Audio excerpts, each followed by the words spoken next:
Through working at Honda, I've had the pleasure of driving quite a few Honda S2000s. I still vividly remember the first time I drove one. I thought it was the coolest car in the world. The top-down experience, incredible mechanical shifter feel, and hearing that engine rev all the way out to 9,000 RPM was just utterly joyous. As a driver's car, it is simply fantastic, hence why they're becoming immensely collectible. But there's always been one problem with the S2000, and that is torque. They tried to fix it in 2004 with more displacement, but truth be told, the issue was intrinsic to the F20C's design. Like an F1 car, it has a big bore and a short stroke, which allows it to rev to nearly 9,000 RPM, but with those cylinders only moving a little over 8 centimeters at a time, it's hardly a recipe for torque to knock your socks off.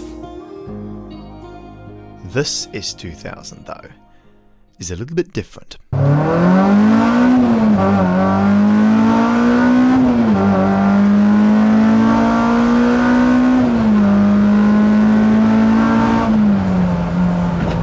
This thing is absolutely insane. Like, this is up there with that 2ZZ MRS that I drove fairly recently for just pure and raw driving. Like, instant response from the engine.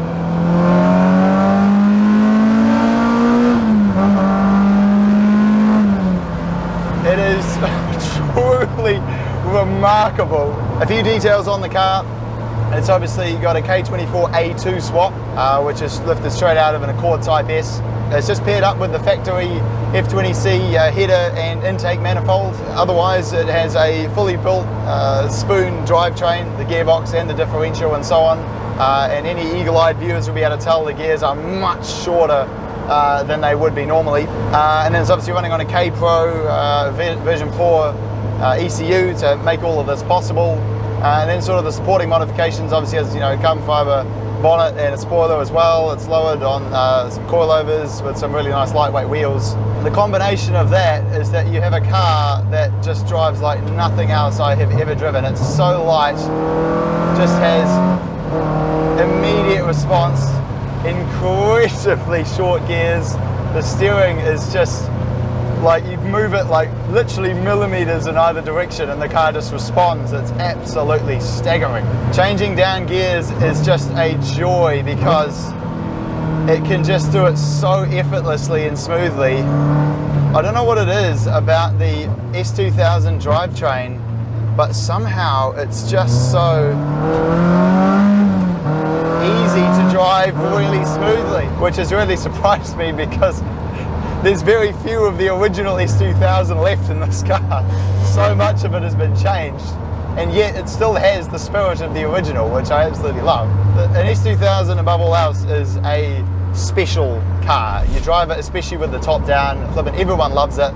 And it feels, when you rev it all the way out to 9,000 RPM, there's just nothing else like it. It's such a unique and joyous driver's car.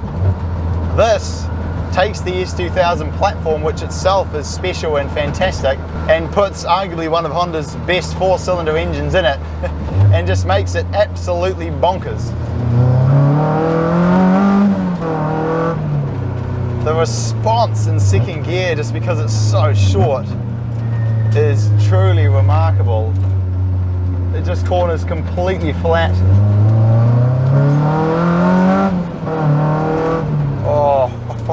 Oh, that is absolutely glorious. So there we go, K24 S2000.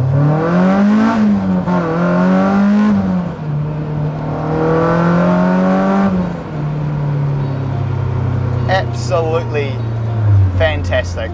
Some might consider it sacrilege to replace Honda's totally unique 9,000 RPM F20C with a more modern, more competent, but far less bespoke K-Series. But to me, this car is just a testament to what's possible.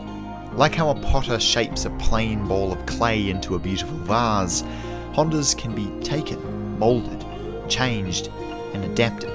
It's still clay, but it's been crafted to the potter's specification. And at the end, no two are completely alike. There'll be nicks and scrapes and no doubt stories behind each one, but at the end of the day, it's still beautiful and still absolutely fantastic to drive.